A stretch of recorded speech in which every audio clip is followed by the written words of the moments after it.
Welcome to the Fictitious Dark, where we explore the lines between the truth and fictitious. I am Rick, and we have Josiah today, What's up? and we also have Brandon. What's up, but like two times, so better than Josiah. Thanks. Double Appreciate up. that. So, Really blurring the lines we'll there. be talking about the Wendigo this evening. We watched a movie in anticipation of this episode. We all watched the movie Ravenous from 1999 with Guy Pearce, Robert Carlyle, and Jeffrey Jones. What did you guys think about it? Do you guys enjoy the film? Did you guys think that it was a good introduction to the Wendigo? What are your thoughts? You go ahead, Brandon. Okay. I thought the movie. I think that's what it is. It's a good introduction to the Wendigo.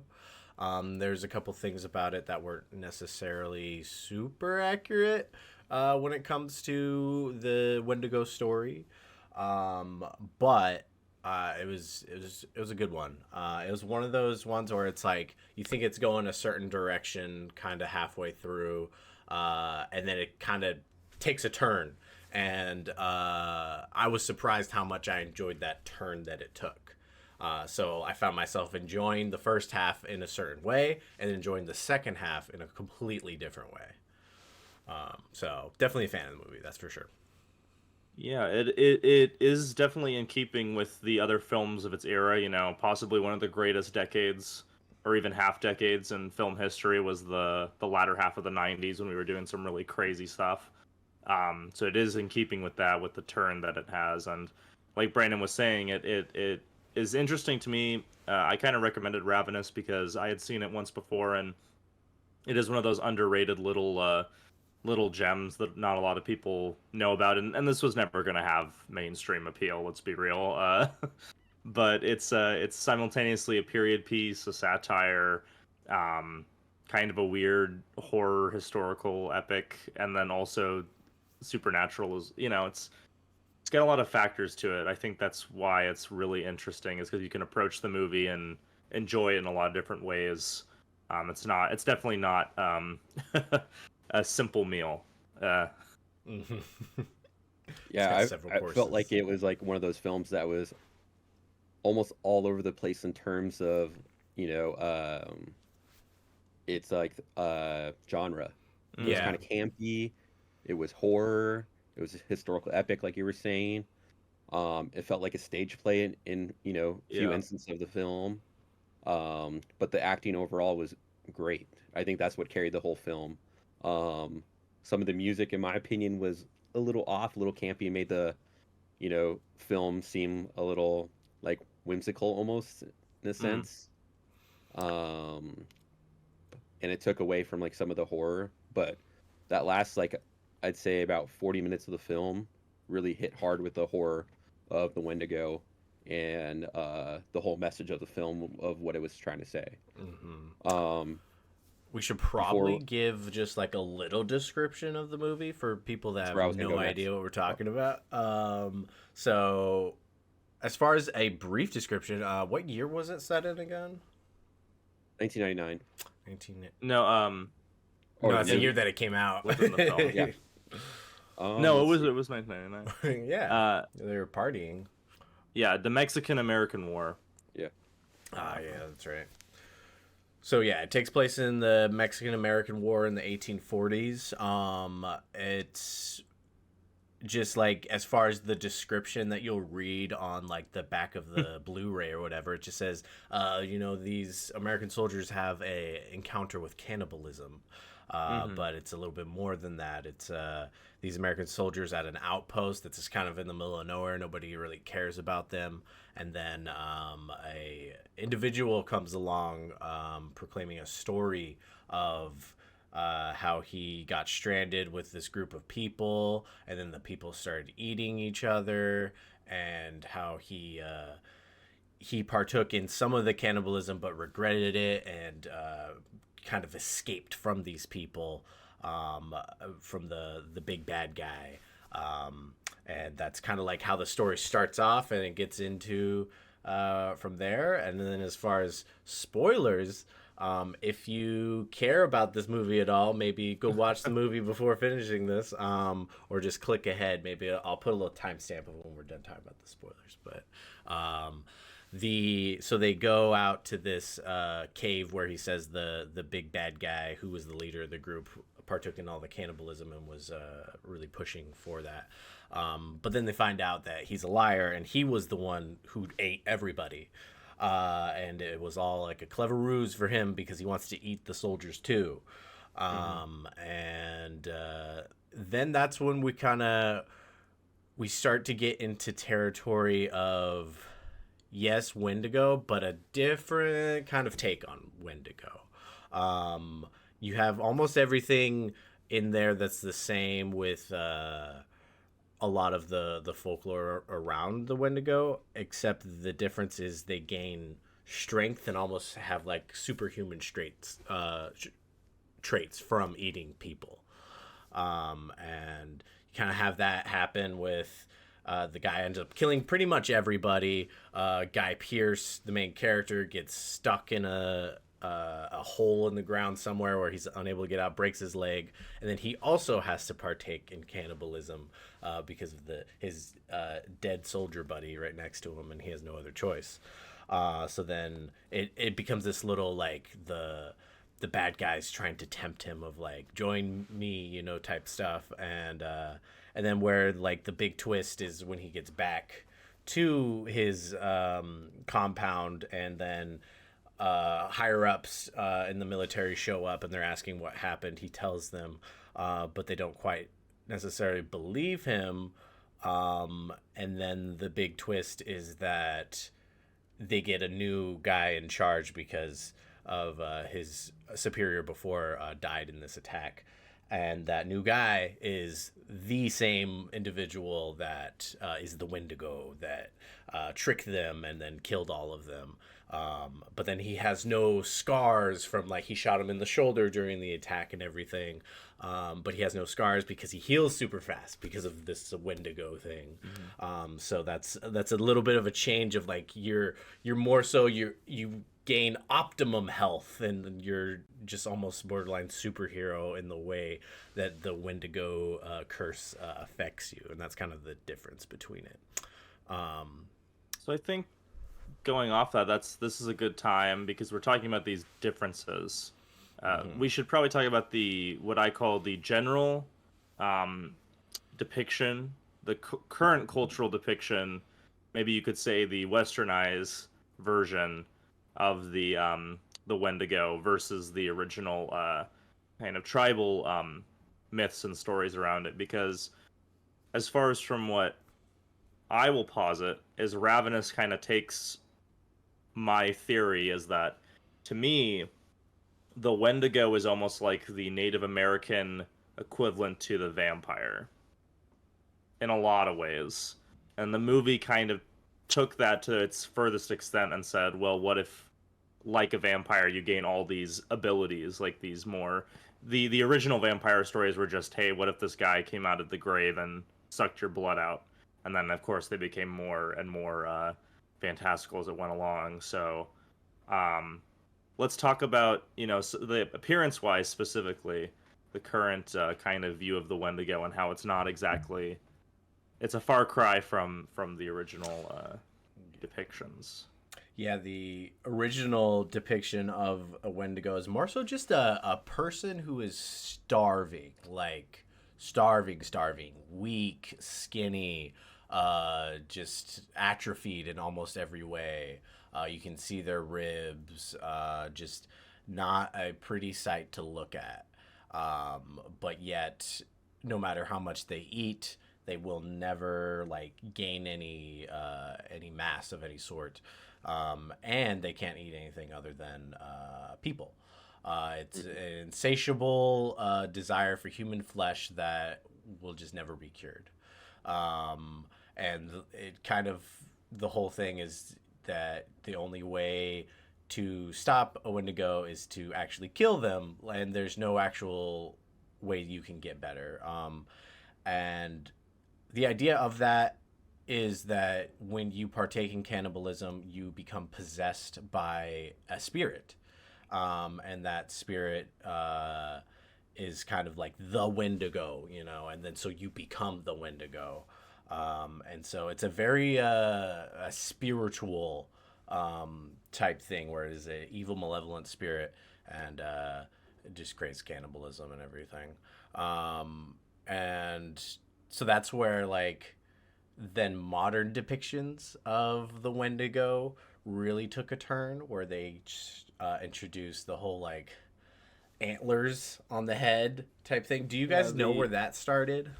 So I did some research into this, and the closest thing I could find that would give a sort of logical reasoning for why kind of the elk skull with the antlers, and then the more fur and more animalistic humanoid is that in a lot of tribal and native cultures, the elk or the deer are usually considered pretty sacred animals, so it's like an inversion. But to me, I've been trying to find the origin for this depiction, because I remember around like 2010, like a little bit after then, is when this really caught on as like that's what a Wendigo looks like to the average person. But I'm not sure the origins. Maybe there's some obscure video game or something that I'm unaware of. Yeah, and then the movie Ravenous doesn't even their looks don't alter. If anything, their looks improve. They become healthy. So it doesn't touch on any of this kind of outlandish looks of the Wendigo. I know there was there's like some PlayStation game where there's a bunch of Wendigos in it. Until Dawn. Yeah, and as far as I know, I mean, I never played. I've just seen some stuff. Those are a pretty accurate depiction, right? Because they don't have the antlers. They're skinny and starving, almost zombie looking. As far as I recall. I never played the game. I just heard that. Yeah. You are correct. Yeah, the Wendigos in Until Dawn are very much closer to the actual original conception of them. Yeah. These desiccated. I think the most they'll have is like, more pointed teeth, and then maybe some slightly pointed ears is like the most non-human they get. They're pretty much just, like you were saying, very desiccated, starving, ravenous beasts. And it's interesting because doing the research, it's not just cannibalism. If you have enough greed, you can essentially become a Wendigo. Which I think that's not necessarily separate. So, a lot of Wendigos are tied to famine and winter. And you could view it as, if you view it as a culture, you're rationing. You're rationing food because you need this amount of food so that everyone can get through the winter semi-comfortably. And then if you have someone who's greedy enough to hide away for themselves food, then it would make sense that the Wendigo spirit, the greed of hoarding food because you can't control your impulses, then overwhelms you, and you become this being that now can never be satisfied because you couldn't put aside your urges enough for the good of the tribe. I think that's probably a likely way the Wendigo was formed, at least in people's psyches. Yeah, that's one thing I do really appreciate about a lot of native folklore and cryptids and legends and all that kind of stuff, is there's always like some kind of lesson to be learned attached to it. At least the good ones. Yeah, it's true. Yeah. Because like a lot of when it comes down to it, just like stripping away all the mystique around it and everything, and the unknown and whatnot, you could argue that it was likely just a story that was created to tell you, like, absolutely do not partake in cannibalism, because there's so much more consequences to that than you would normally think. And there's the question of, is it a completely fictitious story that they told to just warn people about that? Or was maybe there some sort of malevolent energy and spirit around the act of cannibalism? I know when it comes to cannibalism itself, I get pretty uncomfortable and feel pretty Yeah. grossed out when you see that in like movies and stuff like that. Like more than I do with other types of gross you out, spooky stuff. When it's just comes to cannibalism, there's just like an extra, I don't know, evilness about it. I So think we can all agree that it's probably one of the most um, extreme taboos of our society. There's definitely, I think that when we look at those obscure tribes that haven't really stayed in mutual contact with the outside world, the fascinating like headline, the ones that people are drawn to are usually the ones that do practice cannibalism because it's a foreign idea. You know, it's the it's the ultimate act of uh, dehumanization.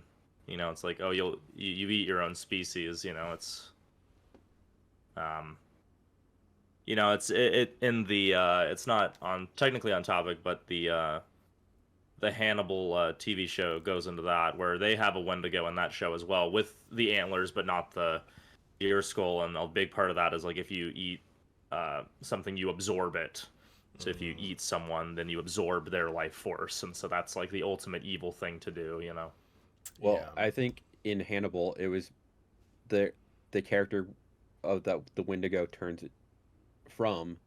It starts out as an elk, and the more Yeah, that the character Will Graham is corrupted by Hannibal, the more it moves towards that Wendigo type of character. yeah, It's more of like a symbolism of their relationship and how he can corrupt Will. yes, And yeah. It's not a throughout literal thing. It's a symbolic thing. Yeah. exactly, and throughout the whole series, Hannibal's kind of pulling Will unknowingly towards this almost Wendigo-like behavior as he Mm-hmm. goes on throughout the series. Um, Going off of that, some of the research I looked up was most Wendigo legends are essentially just tales about isolation and selflessness and the importance of community of the Mm-hmm. tribes. Um, there was a few instances that um, there's specifically Canadian instances. Mm-hmm. See if I have them where there was a medicine man uh, that was from Canada, and he lived with his family and 5 kids, or his wife and 5 kids, and he would normally dispatch of these Wendigo like figures, and throughout the harsh winter, he ended up killing his wife and kids and eating them. Mm-hmm. And when he was caught by um, the Canadian forces or police, they like almost uh, said that like the Wendigo spirits that he had been, you know, cleansing had finally like caught up to him in a sense, Mm. and it was almost something that could be transferred from one person to another. Yeah. Um, and that leads me to another story about. Have you guys seen the movie Antlers? Yeah, No. that immediately popped in my head. I have seen the Yeah. movie Antlers, yeah. So Antlers almost kind of tells the same idea of that spirit, where It's the father in the infectious. movie he is cooking meth in a cave and gets infected by the spirit of the Wendigo. Huh. And when he goes to the house, he passes it on to this to one of his sons, and the other son um, is kind of becomes their caretaker and feeds them. I believe he feeds them, tries to feed them food, but it's essentially people that kind of like is able to, um, you know, kind of like keep them on the mend. Yeah, as far as I Um, recall, I think it was like he tried with just normal food, and then it was yeah. like then he tried with like rodents, rabbits, that kind of stuff, and then it was just like he's just like they just want meat, and it's like never enough, and like Mm. like they can't keep it down, like they're throwing it up and stuff, and then yeah, I think it like then as far And he as I like feeds them. recall with it, it's like he's feeding them and everything. And is it because of the fact that they're not eating human flesh, and that's why there's the transformation that happens in the movie, or does it just happen? I don't I necessarily think the recall. transformation just happens over time Yeah. from them eating One human of flesh. one of the coolest and grossest like transformation scenes, Hmm. honestly. Yeah, Antlers is a pretty good movie. It's one of those ones where it's like it kind of falls off by the end just a little Yeah, bit. Like it's not bad, but it's like, man, I wanted a better climax. But definitely like first half of that movie is like top notch. yeah. And I feel like that movie has like almost the symbolism of drug addiction Mm-hmm. and kind of being a family that tries to get better and can never get better financially, and they're always like suffering to make ends meet. Mm-hmm. Um, and it's weird because the Wendigo in that one hit the father when he's the Wendigo kind of like protects the son because he eats the son's bully but wouldn't eat the son at one Yeah. Mm. point. Yeah, that's right. Um, but I feel like after doing a little bit of research that the Wendigo is almost just like a cautionary tale about gluttony. Yeah. You Yeah. know, just that be afraid of having that thought of trying to satisfy yourself when it can almost sometimes never be enough if you keep trying to fill your pockets or fill your belly Yeah. or you know take from people that don't have the most and Yeah. be selfish. Yeah, you got to know Well, when to stop. and I Exactly. think I don't want this to get too political, Hmm. but oh yeah, bad word. But the P word. But that I think that's kind of like part of the point of Ravenous, and I think you could think of it Hmm. as part of what they feared of um, the the settlers as they came in is that um, are we not living in a society of Wendigos where it's never enough? We have to keep consuming and eating more and more. And did they foresee that this sort of behavior of endlessly wanting more and more and more was going to lead to us being desiccated husks that were just going through the motions? Like, as I was doing my research, that's all I could think about is like, wouldn't you say that like the certain members of the upper crust, the oil barons, these I was told a story the other day about this guy who used to own, I won't say who, they used to own a baseball team, and they essentially are confined to a wheelchair, and they keep buying Ferraris. And I'm just thinking about like they just keep buying them, Hmm. Hmm. and it's like, are we not living in a society where it's run by Wendigos essentially? So Exactly. the very And culture itself is possessed by the Wendigo Possessed, spirit. yeah. yeah. you And know the I thing with so Ravenous is that's what they're pretty much saying is the hmm manifest destiny and colonialism were Wendigos. yeah. I think even the um, captain that sends Guy Pearce to California, or even when I think, or maybe it was even Jeffrey Jones when he got there, says by summertime they're going to be coming over the mountains, all hunting for gold. Can you imagine all the people that are going to be here? You Yeah. know, Hmm. um, but that's why I believe that it's just like a cautionary thing, trying to ward us away from gluttony, because in a sense, us, buying all the clothes that we don't need, all the posh products that we don't need, where there's people out in the streets that can't be clothed you know, or homeless in a sense, and we're just trying to buy more and more just to feed our, ego in a sense. The new Apple product Yeah. every single year, while that itself is being made by slaves. By slaves, yeah. Exactly. And I You know, believe that's like the major like Wendigo cultural phenomenon that we're all a part of, and we all get infected by, in a sense. So next time I see somebody with a new iPhone, I'm gonna be like, Wendigo, Wendigo. You know, That yeah, it is. It is. I think if you view it from that point of view, the irony, right, is like they take on the appearance of someone who is starving, but they don't. They don't. Nothing is ever enough. hmm Well, You know, yeah. One thing it's that I do find super interesting when it comes to that, it's like the spirit of the Wendigo. It's never enough, and it's infecting you. That it's never yes, enough, but your body can't but your actually body, sustain yeah, that. yeah, and So there's like another version of the Wendigo story where whatever you eat or whatever the Wendigo eats, it grows proportionally in size to whatever mm-hmm. it eats. yeah, So, Yes, you know, we yeah, buy that new car, that new say Tesla, we have it after a few months when that new Tesla comes out for the new following year. We want that new Tesla, so we eat that, and mm-hmm. that hunger is never enough because ooh, that new Tesla has all the new features, or that new Cadillac has like this kind of trim or this color or this Apple Play for my stereo. And how many stories? How big was that ginormous yacht that Jeff Bezos bought?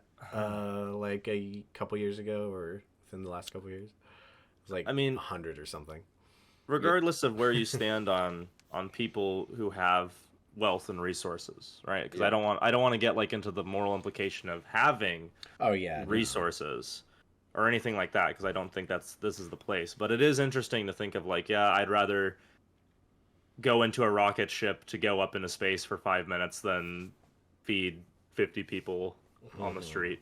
hmm You know, but just like, yeah, the general idea of if the original legend was about the importance of community, the Wendigo is the embodiment of self-serving at all costs. Damn your community down to their flesh, like their literal flesh.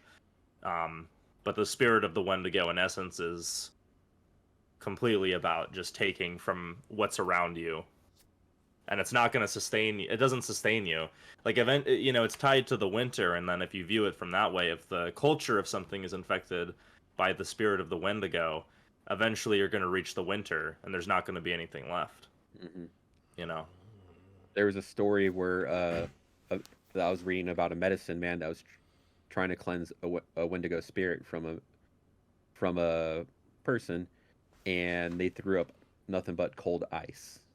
Mm-hmm. So it makes you think: is that real, or were they throwing up their selfish intentions and needs, One and were they able to get cleansed? yeah, one thing as far as a lot of the Wendigo stories is their heart is then made of ice. hmm Mm-hmm. And so it's like the only way to kill them is to like cut out their heart and then put it in a fire so it melts and everything.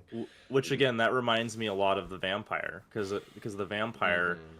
it some of them it's decapitation. There's so many abilities and so many weaknesses, but the one that I think is at the heart of it is that you destroy their heart, and that's what kills them, the remnant of what once made them human. So Yeah. Well, one thing hmm that's kind of interesting of it being made of ice is like that's exactly like what people might refer to your heart's made of ice when you have no mm-hmm. feeling and you're selfish and you're not caring about other people. Yeah. So that's just like an interesting little back to that gluttony perception. Yeah.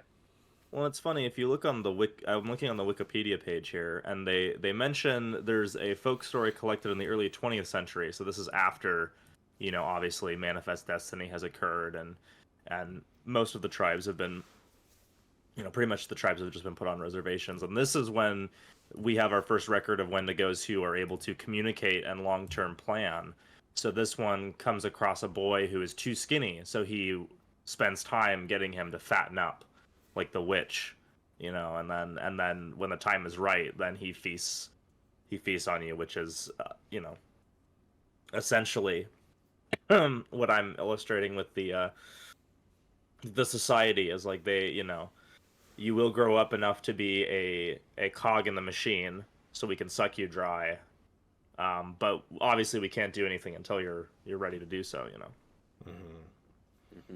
And I think even in that story at the very end, when the tribe goes to find, the Wendigo, and they find the Wendigo even self-cannibalizing itself Yeah, and eating its yeah, marrow, and um, the Indians ask him, is there any fat left?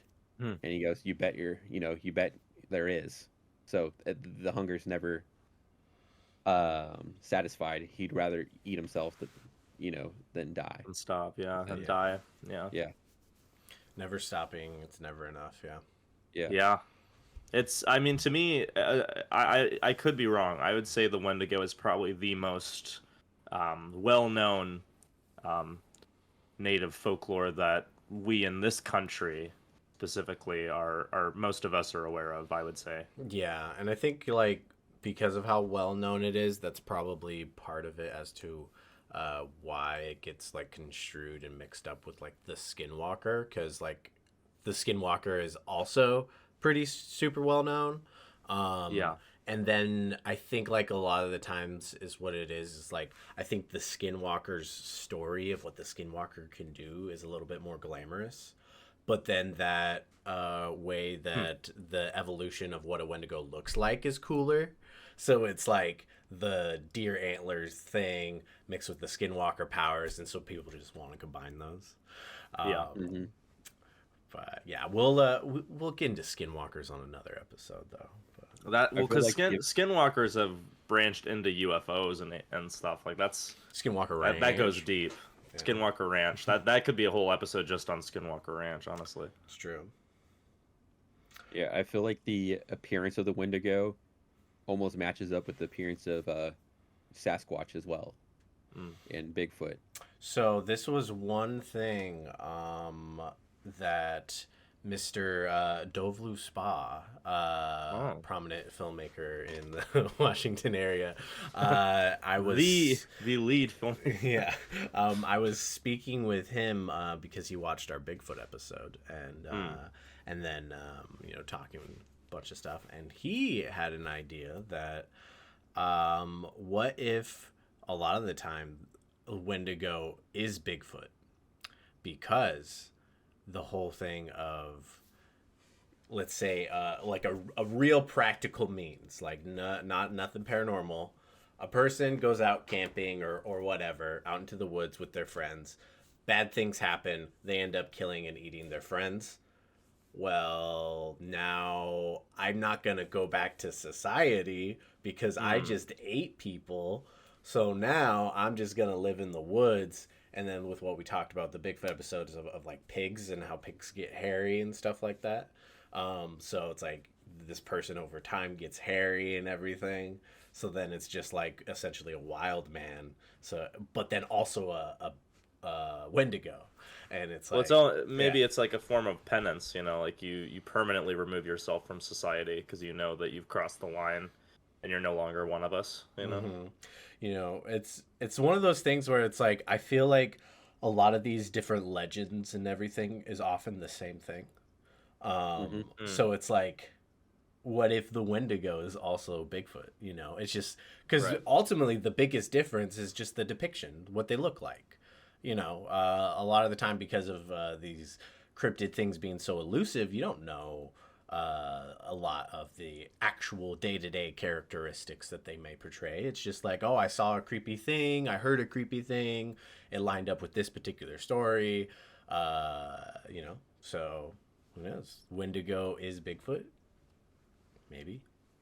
Now that's the real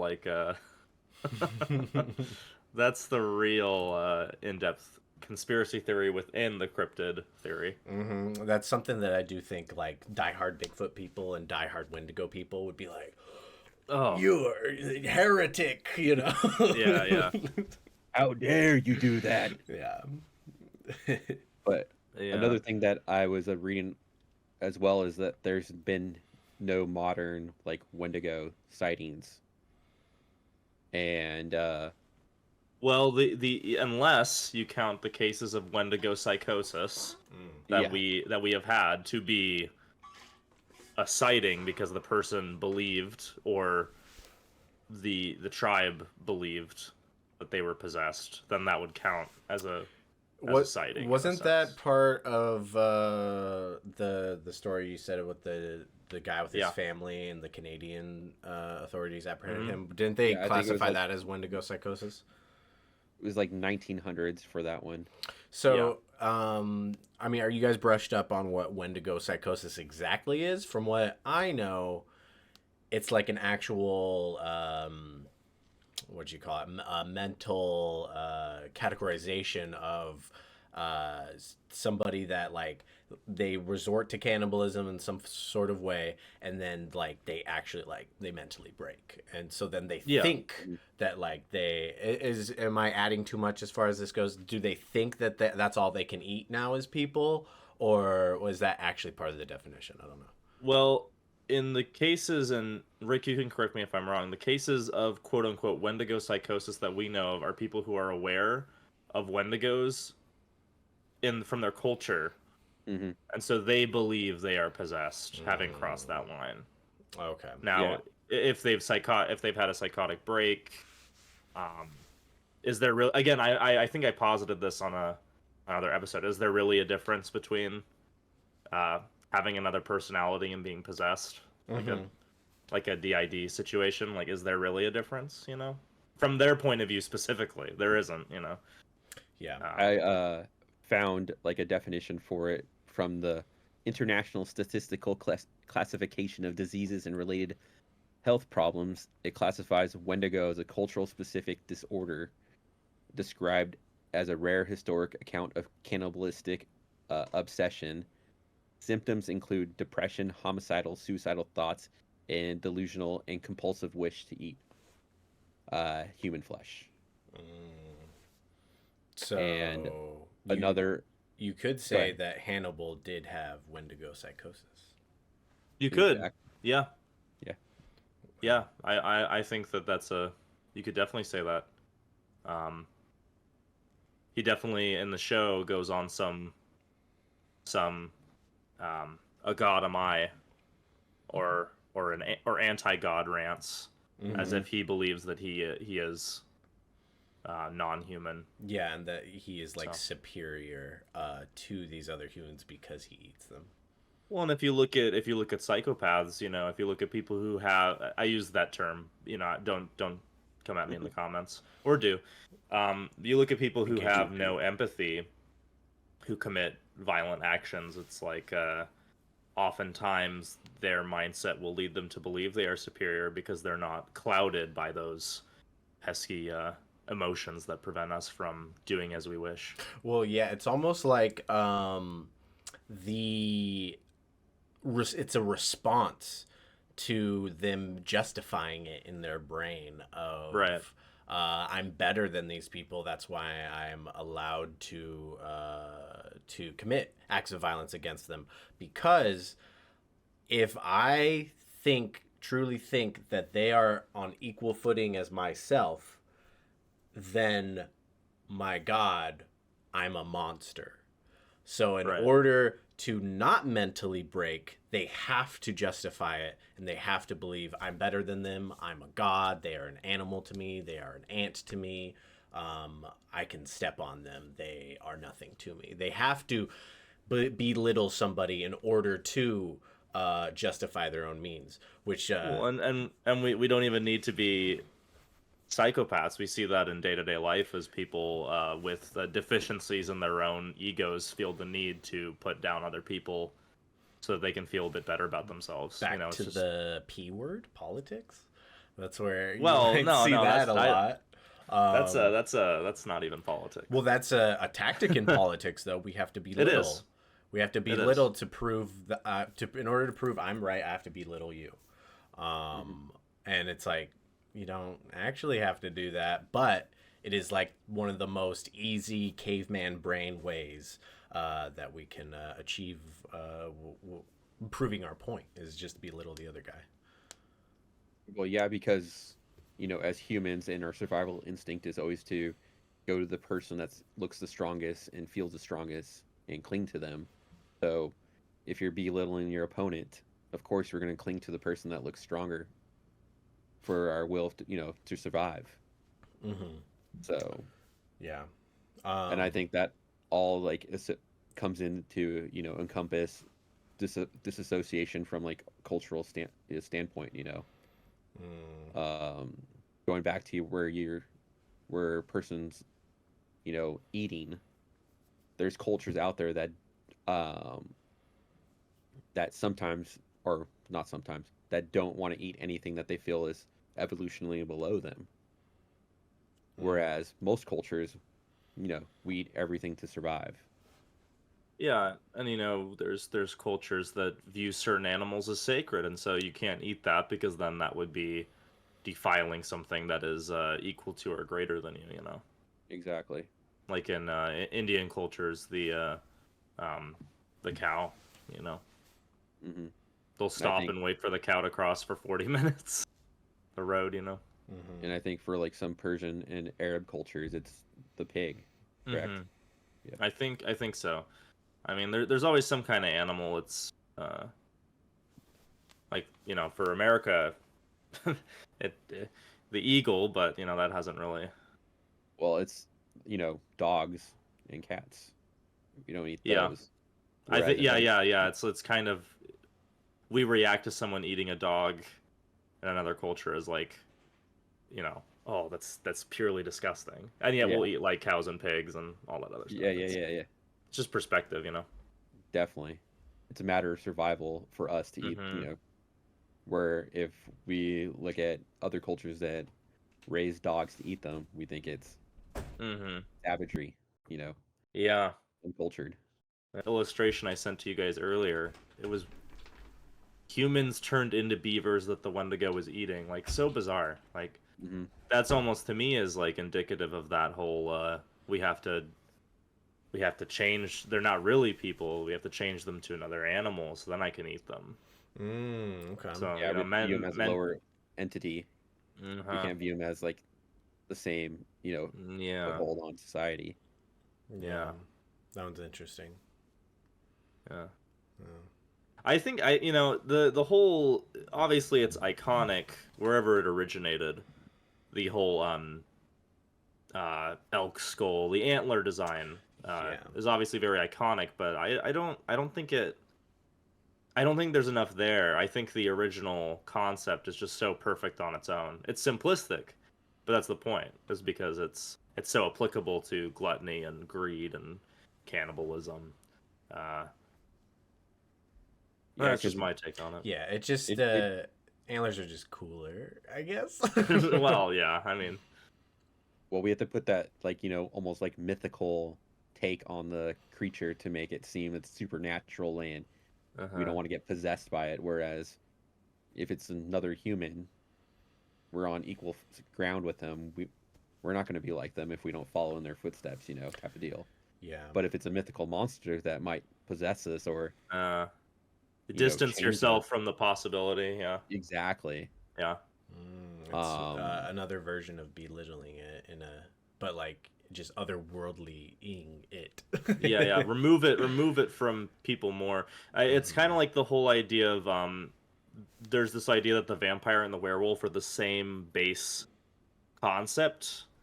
Well, that's kind Really, of like it's just that one is more animalistic yeah, outwardly. like You know? I mean Bram Stoker's Dracula. He literally can transform into a werewolf. Yeah, and that's the thing is he can turn into all kinds of things. Mm-hmm. Mist, you know. Yeah. I even read that certain Wendigo stories, the werewolf was brought up as an Mhm. idea Uh, too. Well, okay. because if you think about it, they're very similar. It's a Mhm. curse. You eat people. uh, you It can't look be scary. undone. Like you can't be undone. Yeah, it's like Animalistic. Hmm. Yeah, it does seem like they're borrowing from the same basic idea in a sense. mhm. The werewolf, we can get into it later. I don't want to derail. But the whole concept of it is interesting because I feel like I think, have we mentioned this before in conversation where I feel like most people kind of just accept that on the full moon energy is off and people are weird. Mm-hmm. And Yeah. that goes beyond like I'm not talking about um feminine cycles or anything. I mean, like, I think most people are like, yep, it's the full moon, of course people are driving weird. Yeah. Yeah. So that is interesting to me, that the werewolf uh is kind of the embodiment of the full moon brings out something concept. Yeah, got that little extra gravitational pull in your brain. Yeah. Yeah.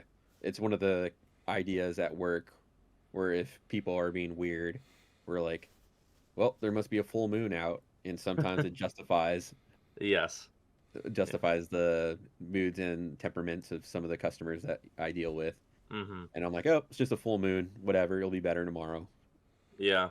And usually they kind of are, or at least a couple days after. Like, I feel it's like Yeah. 2 days before the full moon and then 2 days after, and then people are just like kind of normalize again. It's like, Yeah, yeah. I don't know. It could be Yeah. a coincidence, but for the most part, it's almost, to the day that we can tell it's a full moon out. Mm-hmm. Yeah. To touch back a little bit with Ravenous, Yeah. um, is there any particular thoughts you guys had on it for the rest of the film? I mean, because it turns into, after like the bad guy comes back and he is this superior now, and it's this little cat and mouse and like deceiving and lying to the rest of the soldiers around. Um, that's when it's like pretty good, little cat and mouse story.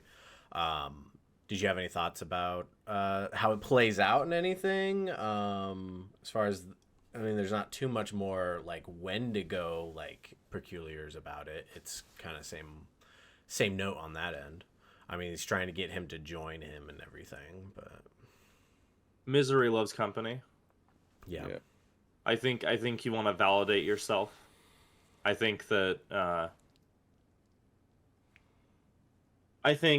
mean, the original conception of the Wendigo being, if we're talking about Ravenous, the original conception of the Wendigo is very much an isolationist. One person not sharing resources, one person taking resources, one person eating their community or exploiting their community. And then Ravenous kind of plays it as well. But I want to validate my my perspective of consuming, so I will turn others to become like me. yeah. Yeah, that's an interesting thought, because like people can become very selfish, and cannibalism is a very selfish act, but we are a very community focused species. So it's like you have to acknowledge other people in one way or another, whether that's belittling or trying to get them to join you to justify it, or yeah. So it's interesting, because you always got to include others in whatever your delusion is. Yeah. I think like the whole idea was almost like the US government trying to, have some of the other territories join them in this colonialism and manifest destiny of taking over the rest of the United States that they didn't have control of. I think that was the basically underlining theme of the whole film. But for the characters, if we were going by their ideas, I think they didn't understand the whole idea of being a Wendigo, and their Right. ideas, the more people that they get on their side, the more towns, the more people they can consume and take over. So therefore, they would just never be on a never-ending cycle of eating and taking over and not having enough. And then once they get to the end, they'd be consuming each other at that point. Yeah, they didn't conceive of the end point, No, or maybe they did, but they couldn't resist. You no, know, like they had to keep going. Yeah, it was that's the idea is that either they, you know, certain people will know better than others that they're gonna, at the end point, they will eat the other person to survive, and other people are blissfully ignorant until they get to that point. yeah. That's why that like native woman, told a story about the Wendigo never being able to be, satisfied by how much it eats and how much it takes, because they were never going to be satisfied the longer they went on, because they're just going to take over and eat everything, and then at the end they're going to be forced to eat each other, and then at that point, where else are they going to go? They've already taken over and eaten everything. Yeah. Do they move to the next territory and next area? It was always a never-ending, cycle. Yeah. Really kind of puts into perspective the whole human history of conquest. Is like, at what point do you stop? Exactly. At what point do you stop conquering and just say let's be satisfied with what we have? When is enough So enough? in that aspect, do we count historical figures as people with the Wendigo psychosis, like Genghis Khan?